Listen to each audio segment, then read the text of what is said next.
13절에서 17절 말씀 주신 말씀을 한 목소리로 말씀을 읽도록 하겠습니다. 13절 말씀. 그러므로 하나님의 전신갑주를 취하라.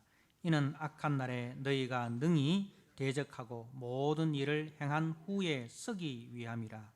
그런즉 서서 진리로 너희 허리띠를 띠고 의의 호신경을 붙이고 평안의 복음이 준비한 것을 신을 신고 모든 것 위에 믿음의 방패를 가지고 이로써 능히 악한 자의 모든 불화살을 소멸하고 구원의 투구와 성령의 금 곧 하나님의 말씀을 가지라. 아멘. 오늘 말씀은 하나님의 전신갑주의 넷째 장비인 믿음의 방패에 대해서 말씀을 함께 나누도록 하겠습니다.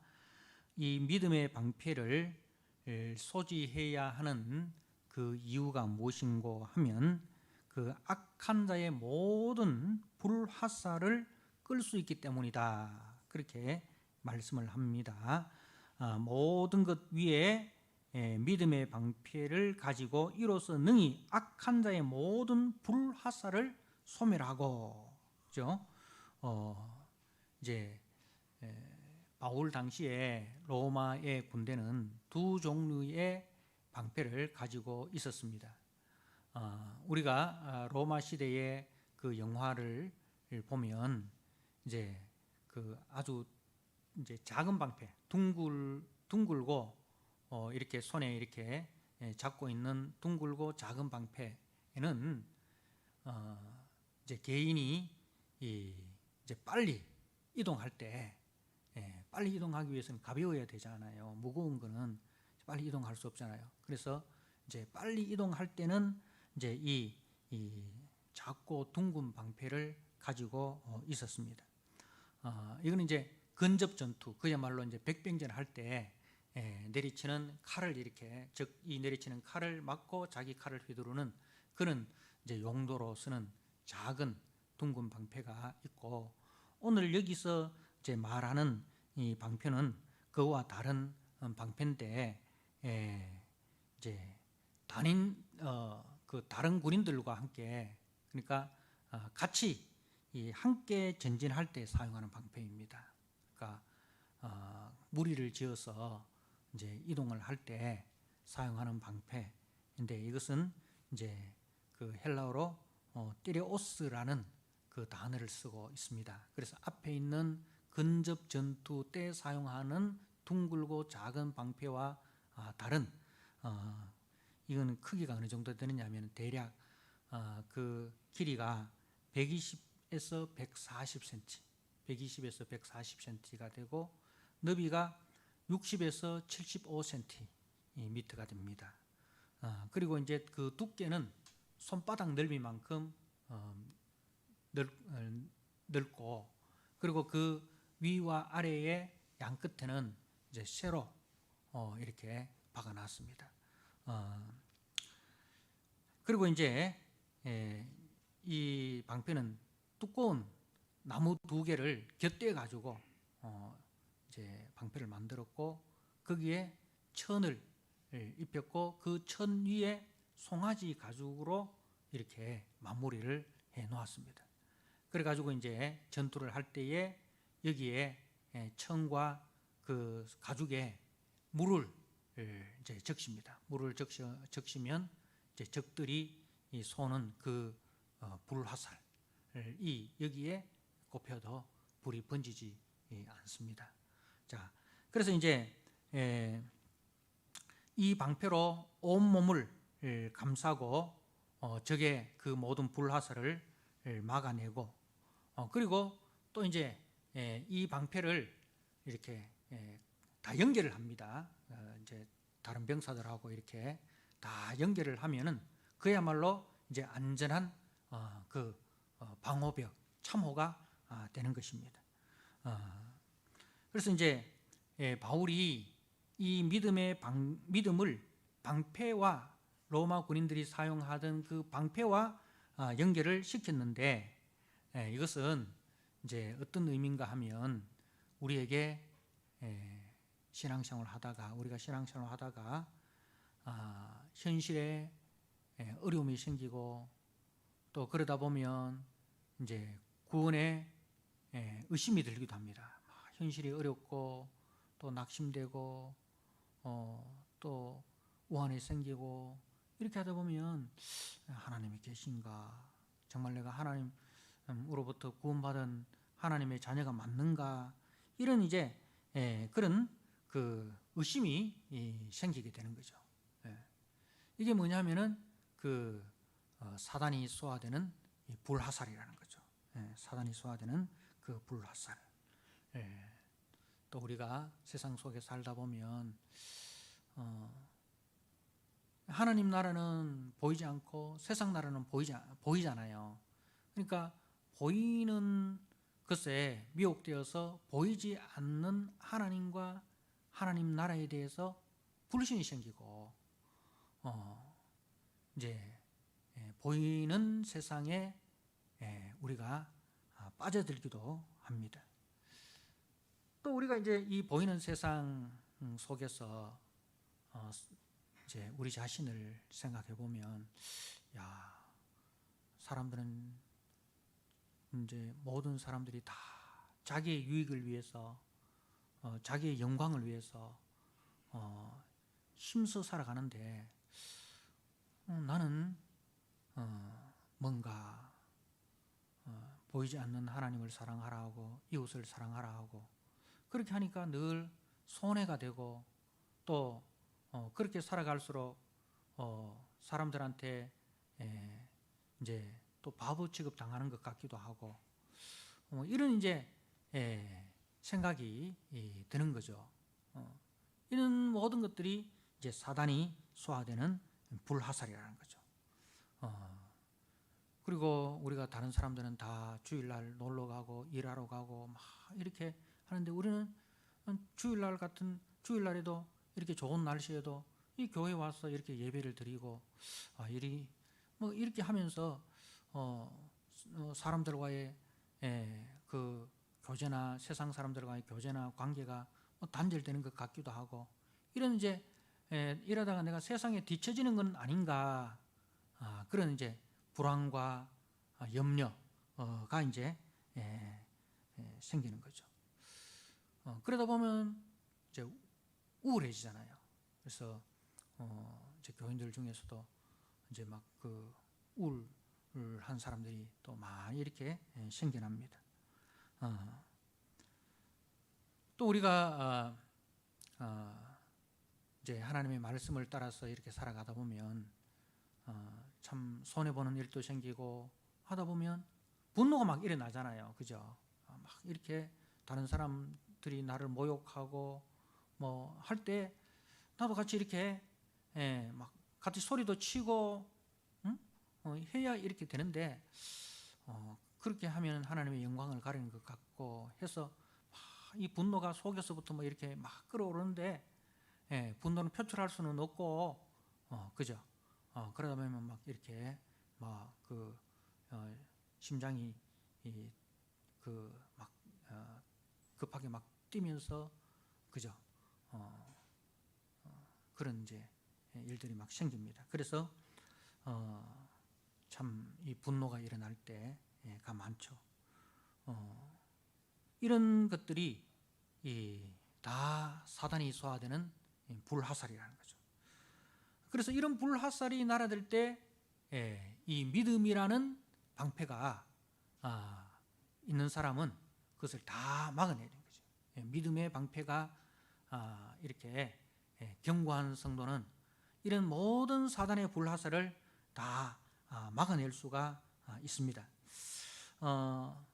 또 이 믿음의 방패는 아까도 이야기했던 것처럼 개인이 소지하는 방패이기도 하지만은 이렇게 함께 이렇게 전투를 할 때에 다른 병사들과 다 연결해서 사용하는 거라 했잖아요.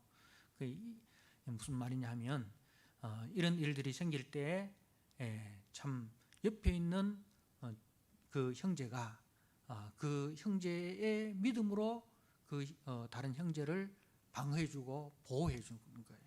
예. 그게 이제 믿음의 동력자라는 거죠. 제가 수요일 날에도 그 다윗의 용사들 이야기를 하면서 말씀을 드렸습니다만은 이 영적 전투는 개인전이기도 하면서 동시에 단체전이기도 하다라고 했습니다. 그죠? 우리가 개인적으로 이제 우리가 싸워야 할 싸움이 있고 또 함께 연합해서 싸워야 할 싸움이 있습니다. 그래서 이제 성경에도 보면 데살로니가 전서에 우리 각자가 져야 할 그 짐이 있고 그리고 함께 져주어야 할 짐이 있다. 그렇게 말씀을 하고 있습니다.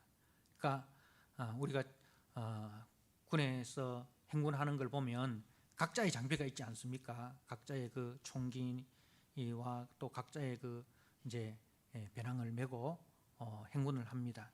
그러다가 이제 옆에 있는 전우가 지쳐서 쓰러지려고 할 때에 다른 동료들이 이제 그 지쳐 쓰러져가는 전우의 총기를 메어주거나 아니면은 심지어는 그 배낭까지도 대신 메어줘서 또 그리고 다른 사람은 부축하고 해서 이제 행군을 완주하는 그런 그 모습을 이렇게 보지 않습니까? 그러니까 이 믿음의 싸움은 개인전이기도 하지만 단체전이기도 하다는 거죠. 그래서 옆에 막 그 사단의 불화살로 인해서 이제 믿음이 연약해지는 그런 형제들, 그래서 교회에서도 막 우려하고 분노하고 불안해하고 염려하고 좌절하고 낙심하고 또 이제 뒤로 물러서려고 하는 엠마오로 돌아가는 제자들처럼 이제 주님을 떠나서 고향으로 돌아가려고 하는, 다시 세상으로 돌아가려고 하는 그런 그 믿음의 형제들을 붙들어주는 그런 이제 단체전이기도 하다는 것이죠. 그래서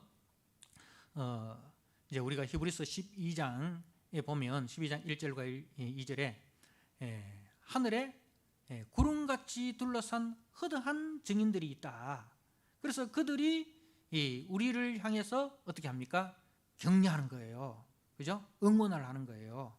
그래서 이제 하늘에 있는 우리 믿음의 선배들이 우리의 경주를 막 격려하는 그 장면을 우리가 또 볼 수 있고, 또 바울이 보면 이제 자신을 소개할 때 자신과 함께 동력하는 믿음의 동력자들을 늘 같이 이 소개를 하는 것을 봅니다. 그러니까 다윗에게도 다윗과 함께했던 믿음의 동력자들이 있었고, 바울에게도 함께했던 믿음의 동력자들이 있었다 이거예요.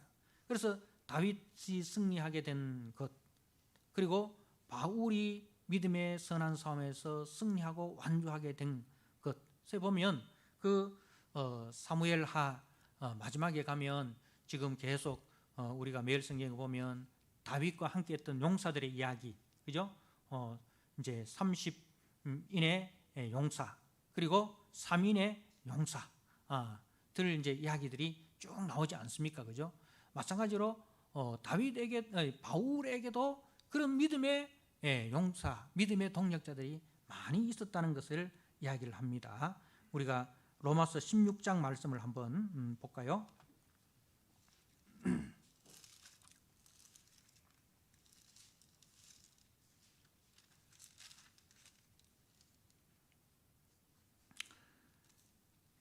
로마서 16장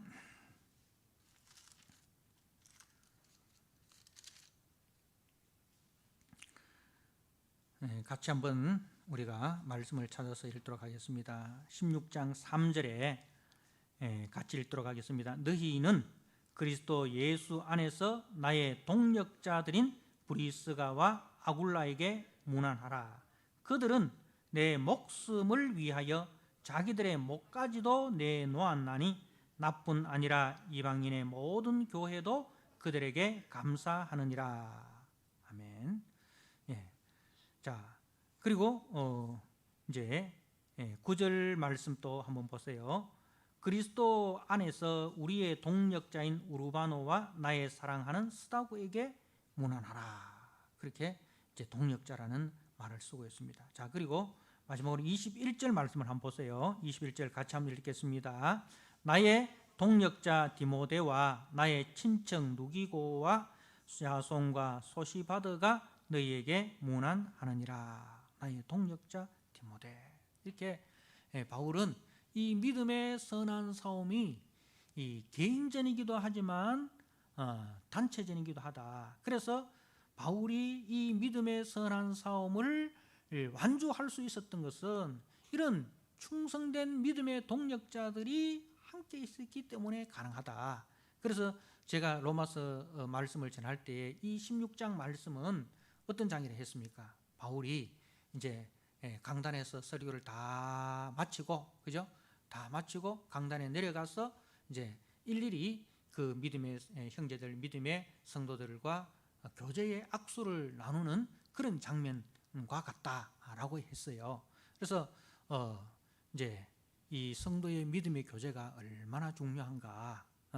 그래서 바울은 늘 이렇게 편지 말미에 이제 그 문안 인사를 나누는 것을 봅니다.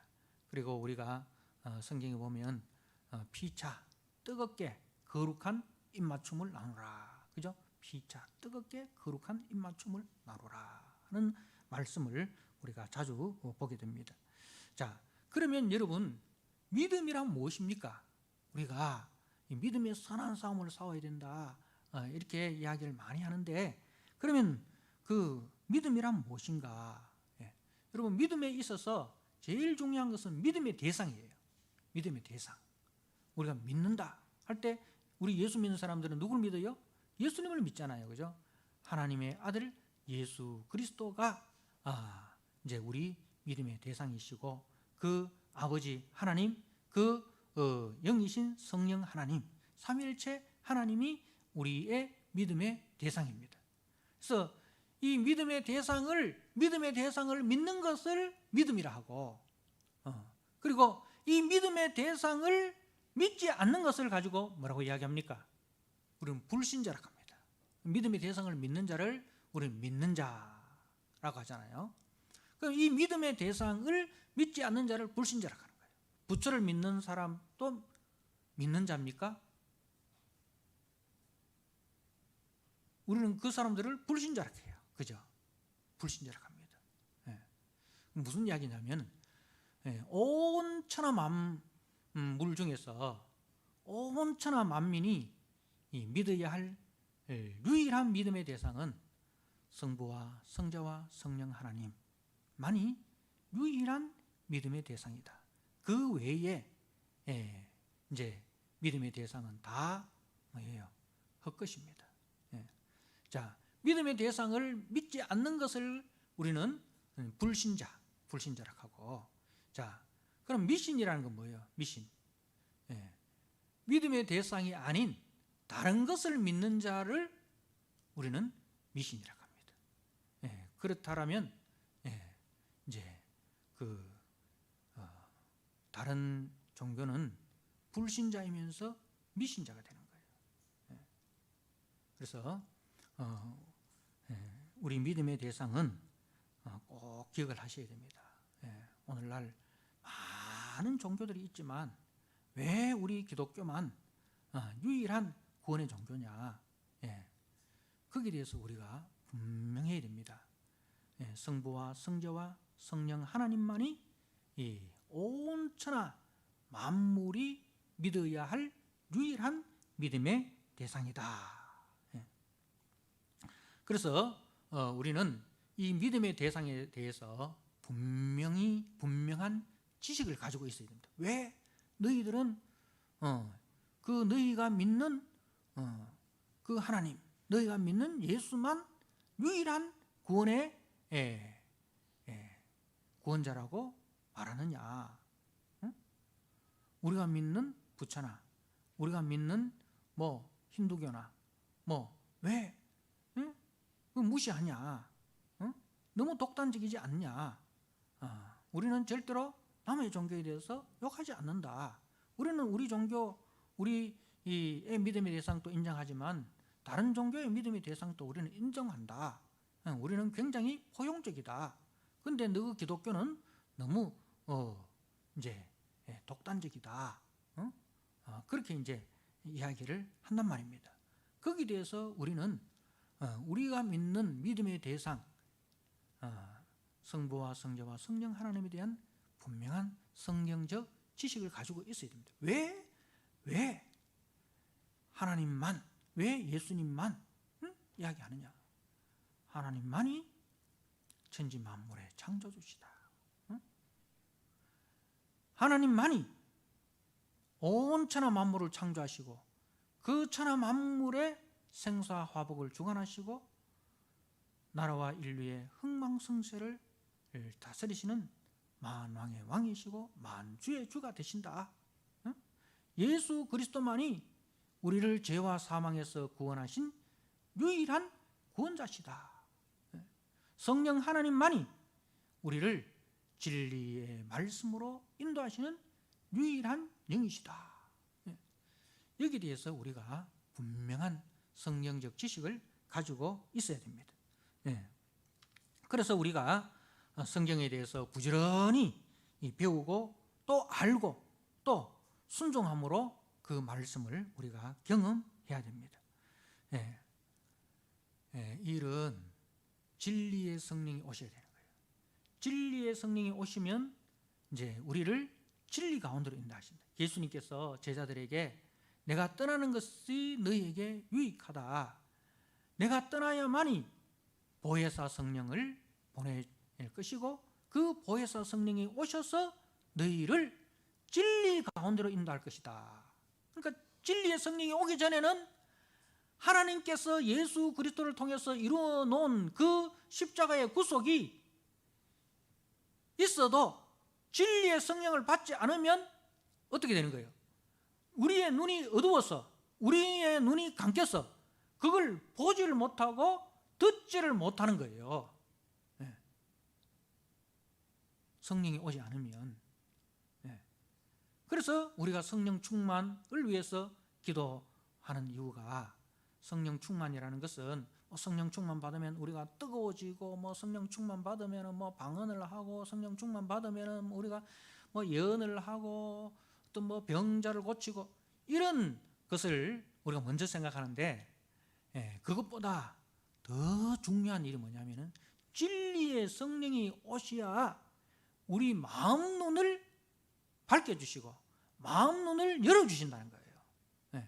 그래서 바울이 이 에베소서에서 기도하는 에베소 교회를 위해서 기도하는 그 내용이 뭡니까?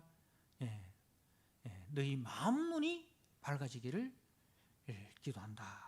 이 마음 눈이 어두워지면 우리가 믿는 믿음의 대상이 누군지도 모르고 믿음의 내용이 뭔지도 모르고 덮어놓고 믿다가 어떻게 되는 거예요? 이제 다른 사람이 와서 이제 우리를 살살 꼬시면 믿음의 교초가 없기 때문에 믿음의 뿌리가 말씀 위에 뿌리를 내리지 않으면은 이단들이 와서 살살 꼬시면 다 넘어가 버려요. 그 이단들의 특징이 뭐예요? 열심이에요. 열심. 우리보다 걔들이 열심이 더 특심하잖아요. 우리는 이제 열심도 없고 그렇다고 해서 믿음의 내용에 대해서 아는 것도 없고 그럼 어떻게 되겠습니까? 믿음의 내용도 잘 모르고 열심도 없고 하다 보면 걔들은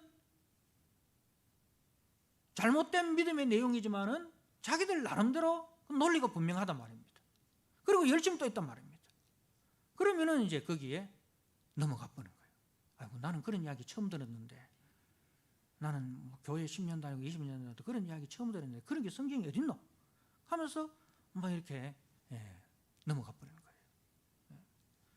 자, 그래서 진리의 성령이 오시면 그 진리의 성령께서 우리를 그리스도와 그 말씀으로 우리를 인도하십니다. 그리고 이제 그리스도를 통해서만 참 하나님을 알 수 있습니다. 그리스도를 통해서만 참 하나님을 알 수 있다는 말입니다. 그리스도를 통하지 않고는 참 하나님을 알 수가 없어요. 여러분, 유대교도 하나님을 믿고, 유대교도 하나님을 믿습니다. 그리고 이슬람도 하나님을 믿어요. 알라가 우리가 말하는 하나님이에요. 믿는데 문제는 뭐냐면 그 이슬람하고 유대교가 그리스도를 인정을 안 해. 그리스도가 성육신하신 하나님의 아들이라는 사실을 인정을 안 해. 이슬람은 예수를 하나의 선지자 중에 한 분으로만 생각을 하는 거예요. 그래서 이슬람이나 유대교를 믿어서는 참 하나님을 알 수가 없어요. 그러니까 저들에게는 구원이 없는 거야. 그리고 왜 우리를 예수교라 하느냐? 기독교, 예수교 하잖아요. 기독교란 말은 그리스도교란 말이잖아요. 예수님을 통해서 나타난 하나님만이 참 하나님이다 이 말입니다. 그 예수님을 통하지 않고는 참 하나님을 알 수 없어요. 자, 그래서 우리는 믿음의 대상이신 성삼위 하나님을 알 때 우리에게 담대함이 주어지는 거예요. 성부 하나님, 성자 예수님, 성령 하나님에 대해서 우리가 알 때 그분들을 우리가 말씀을 통해서 만나고 또 우리의 순종을 통해서 그분들을 경험할 때에 우리 속에 담대함이 생기는 겁니다. 담대함이 생기는 거예요. 그래서 복음서에 보면 우리 주님께서 이제 그 마태복음 1장에서 16장까지 계속해서 하는 일이 뭡니까? 기적과 또 말씀을 통해서 예수가 누구신가에 대해서 계속해서 말씀하십니다. 그래서 이제 마태복음 16장에 보면 너희는 나를 누구라 하느냐? 사람들은 엘리야, 세례 요한, 그리고 예레미야 라고도 합니다. 그러니까 이제 세상 사람들이 엘리야라고 생각하는 사람은 예수님은 능력을 행하시는 분이다. 능력자. 엘리야가 많은 그 표적을 행했지 않습니까? 기적을 행했지 않습니까? 그리고 세례 요한, 정의에서도 정의를 주장하는 사람. 예레미야, 눈물의 선지자. 이제 사람들을 사랑하고 하는 그 눈물의 선지자. 그 예수님을 이제 그렇게 생각하는 거예요. 근데 너희들은 나를 누구라 하느냐 할 때에 베드로가 주는 그리스도시요. 주님은 그리스도시고 살아계신 하나님의 아들입니다. 바요나 시모나 이가 복이 있도다. 이것을 알게 한 것은 바로 하나님 아버지시다. 그렇게 말씀을 하는 거예요. 그래서 우리는 이 복음서를 통해서 제자들이 예수님을 점점 깊이 제대로 알아가던 것처럼 우리는 신앙생활을 통해서 믿음의 대상에 대해서 우리가 점점 깊이 알아가야 됩니다. 자, 성경에 보면요, 아브라함이 이 믿음이 약할 때에 있었어요. 창세기 15장에 보면 그 앞에 창세기 14장의 내용이 뭐였냐 하면은 이제 아브라함이 자기 조카 롯이 이제 소돔 고모라 땅에 살다가 그 다국적군들이 이제 쳐들어왔을 때에 포로가 됐어요. 그러니까 그 소식을 듣고 이 아브라함이 집에서 기르고 연습한 318명의 예비군들을 이끌고 정예 부대인 그 다국적군들을 뒤쫓아가서 이제 자기 조카 롯과 그 소돔 땅에 살고 있는 사람들과 또 그 노획물들을 다 이렇게 다시 되찾아가지고 돌아왔습니다. 그죠? 그야말로 상상도 못할 대성을 거둔 거예요. 누가? 예비군들이 세계 최정예, 그때 당시에 세계 최정예 부대를 상대로 그렇게 대성을 거둔 거예요. 자, 그러고 나니까 15장에 이제 14장이 끝나고 15장에 이제 아브라함이 걱정이 되는 거라. 그때는 그돌라오멜 군대가 정신이 없어가 당했지만, 지금 정신 차리고 다시 쳐들어오면 나 어떡해? 나 그때 무슨 정신으로 그런 일을 했지? 내가 왜 그런 짓을 했지? 이런 생각이 드는 거예요. 예. 그러니까 무슨 말이냐면은 자기가 하나님이라는 그 존재를 떠나서 자신과 그돌라오멜 군대와 비교를 해보니 이거는 비교가 안 된단 말입니다. 그래, 하나님이라는 존재를 떼어놓고 생각했을 때 그게 그렇다는 거예요. 우리도 현실로 돌아보면 그렇잖아요. 막 믿음으로 막 하다가 나중에 이제 집에 돌아와 가만 생각하면 믿음이 잃어버리고 현실에서 내 자신을 볼 때 내가 왜 그래 일을 했지? 내가 그때 제정신이 아니었네? 이런 생각이 든단 말입니다. 하나님이라는 존재를 우리가 잊어버렸을 때에 마음에 뭐가 생기냐면 세상에 대한 두려움이 생기는 거예요. 현실에 대한 불안이 생기는 거예요. 현실에 대해서 염려가 생기는 거예요. 그때 하나님께서 아브라함에게 뭐라고 이야기하시느냐. 자, 우리 창세기 15장 1절 말씀을 한번 보겠습니다.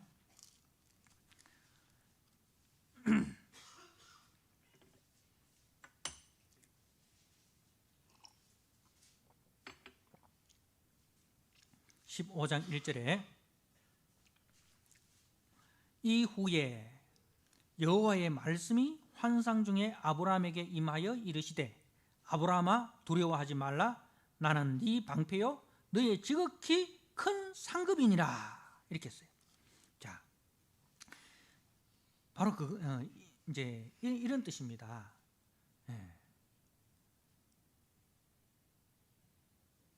그돌라오멜 군대가 다시 쳐들어오면 누가 나를 막아주냐? 하나님이라는 존재를 떠나서 생각해 보니 아무도 나를 막아줄 사람이 없다 이 말입니다. 나에게는 그런 힘이 없다 이 말입니다. 나에게는 방패가 없다 이 말입니다. 적을 막아낼 방패가 없다 이 말입니다. 방패가 없으니까 어때요? 불안하죠. 염려가 되죠. 근심이 되죠. 밤에 잠이 안 오죠. 낙심이 되죠. 우울해지죠. 그때 하나님이 하시는 말씀이 아브라함아 두려워하지 말아라. 나는 네 방패다. 내가 네 방패다. 내가 다 막아줄게. 그돌라오멜 군대 다시 쳐들어온다 해도 내가 다 막아줄게. 그리고 너의 지극히 큰 상급이니라. 하나님이 네 상급이다. 하나님이 나의 방패고 하나님이 나의 상급이다.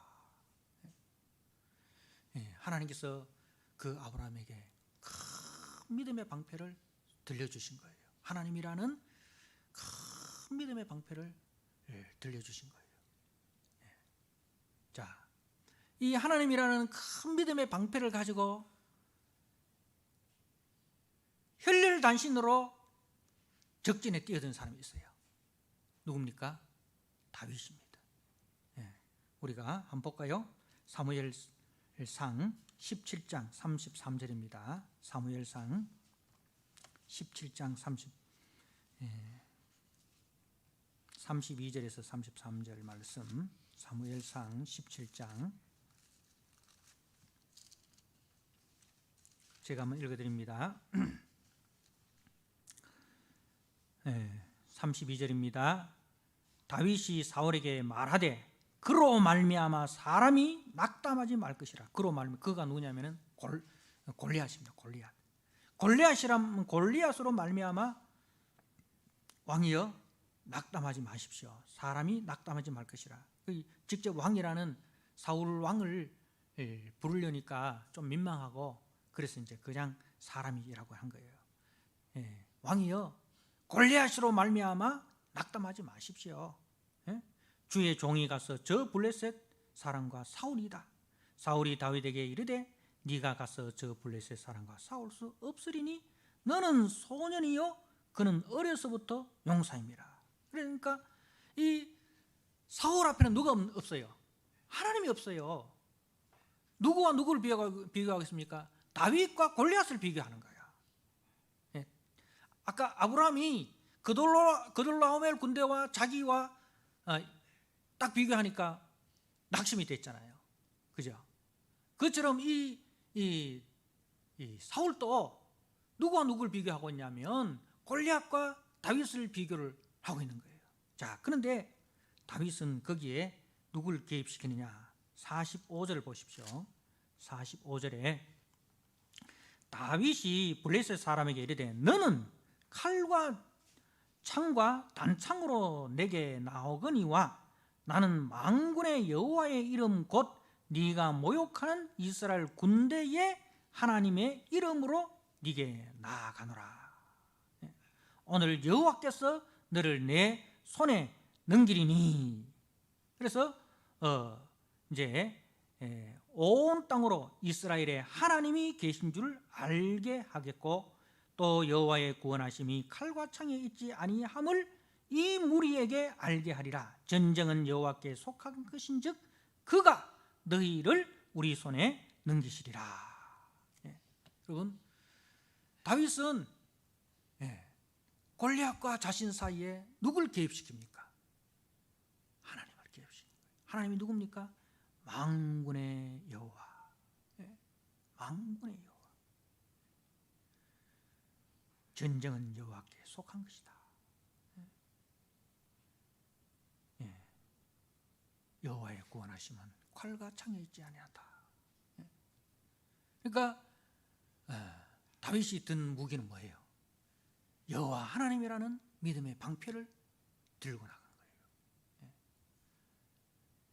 사울의 손에는 보이지 않고 골리앗의 손에는 보이지 않지만은 다윗이 든 것은 여러분, 다윗이 뭐로 이기는 것 같아요? 물맷돌로? 우리는 다윗의 손에 든 물맷돌만 보잖아요. 짝띠와 물맷돌. 그런데 우리가 놓쳐버린 게 있어요. 다윗의 손에는 믿음의 방패, 하나님이라는 그 믿음의 방패를 들고 있었다는 것입니다. 하나님이라는 그 믿음의 방패가 그 골리앗의 칼과 창을 다 막아내신 거예요.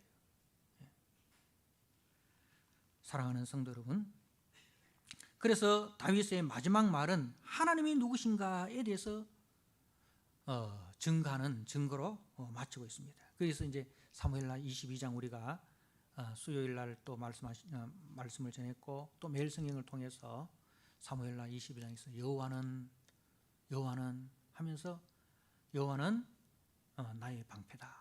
그죠? 여호와는 나의 방패요. 여호와는 나의 산성이다.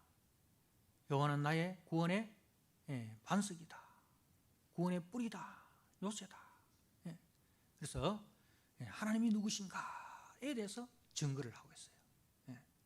믿음의 방패 대신 하나님에 대해서 증거를 하고 마칩니다. 그리고 다윗은 그 하나님이 약속하신 약속을 굳게 믿습니다. 그게 이제 사무엘하 23장 5절에 나오는데 영원한 언약이라고 했어요. 영원한 언약. 그러니까 다윗이 하나님께서 다윗에게 약속하신 것이 뭐냐면 아브라함에게 약속하셨던 그 이삭으로 말미암아 태어나는 그 씨, 아브라함의 씨, 그것이 이삭에게 약속하셨고 또 이삭의 아들 야곱에게 약속하셨던 그 약속의 씨가 다윗의 자손을 통해서 이 땅에 오신다. 초림의 예수 그리스도, 우리의 대속주로 오실 예수 그리스도. 그리고 그분이 우리를 위해서 죽으시고 부활하시고 그리고 이제 하늘에 승귀하실 것까지 이 다윗이 다 예언자로서 그것을 보고 있는 거예요. 그래서 이제 그 영원한 언약을 믿습니다. 그럼 우리는 무엇을 믿습니까? 우리는 하나님을 믿고 그 하나님께서 예수 그리스도를 통해서 이루신 구속의 역사를 믿고, 그리고 우리에게 약속하신 내가 속히 오리라 하신 그 재림을 믿습니다. 그게 우리 믿음의 내용이에요. 그러므로 내 사랑하는 자들아 경고하며 흔들리지 말며 항상 주의 일에 힘쓰는 자들이 되라. 이는 너희 수고가 주 안에서 헛되지 아니한 줄을 알미라. 여러분, 그 고린도전서 15장 부활장에 부활의 소망이 있기 때문에 우리에게 그렇게 이야기하는 거예요. 그러므로 내 사랑하는 자들아 경고하며 흔들리지 마라. 왜? 우리에게는 부활의 소망이 있다. 우리 주님 다시 오신다. 나는 부활의 생명이니 나를 믿는 자는 죽어도 살고 살아서 나를 믿는 자는 영원히 죽지 아니하리라. 내가 온 것은 양으로 생명을 얻게 하고 더 풍성히 얻게 하려 함이라. 이런 이제 그 약속의 내용을 믿는 거예요. 우리는 그 약속의 대상이신 성삼위 하나님과 성삼위 하나님께서 말씀을 통해서 우리에게 약속하신 그 약속을 믿는 것. 그게 뭐예요? 믿음의 방패예요. 그 믿음의 방패. 사랑하는 성도 여러분, 우리 주님도 이 땅에 계실 때 모든 사탄의 공격을 뭐로 물리쳤습니까? 모든 육체는 풀이요 그 모든 영광은 풀의 꽃과 같아도 푸른 맛들고 꽃은 시들어도 주의 말씀은 세세토록 있다. 주의 말씀은 하나도 땅에 떨어지지 않고 반드시 이루신다. 그 약속의 말씀으로 사단의 모든 공격을 불화살을 다 말씀으로 물리치셨습니다. 그리고 주님의 그 십자가 죽으심만 보고 부활하신 주님을 들어도 믿지 못하고 낙심하여 엠마오로 가는 두 제자에게 주께서 주의 말씀으로 말씀을 풀어주실 때 저들의 마음이 뜨거워져서 다시 예루살렘으로 돌아간 거예요. 그래서 우리 믿음의 방패가 뭔가? 바로 우리의 믿음의 대상, 그리고 그 믿음의 대상이신 우리 주님께서 우리에게 약속하신 약속의 말씀, 이 위에 우리가 견고하게 서면 어떤 사단의 불화살에도 우리가 끄떡하지 않고 넉넉히 이기는 자가 되는 것입니다. 마지막으로 우리가 요한 1서 5장 4절 말씀을 읽고 마치도록 하겠습니다. 요한 1서 5장 4절입니다.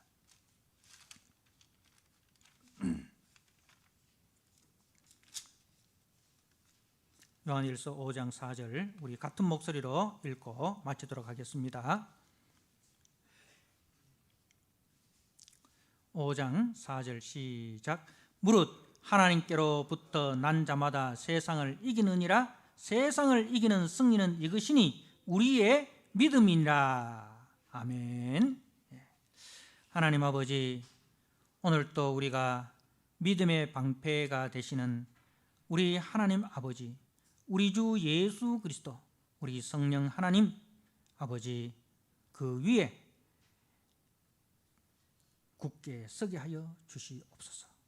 다윗이 골리앗을 향하여 나아갈 때에 만군의 여호와 그분이 들려준 그 믿음의 방패를 가지고 나아갔듯이 우리가 우리의 삶의 현장 속에서 이 믿음의 방패를 가지고 사단이 소화되는 모든 불화살을 다 막아내게 하시고 그 약속의 말씀 위에 굳게 서서 그 말씀 믿고 보이는 세상이 아니라 보이지 않는 세상을 바라보며 믿음으로 승리하는 한 주간 되게 하여 주옵소서.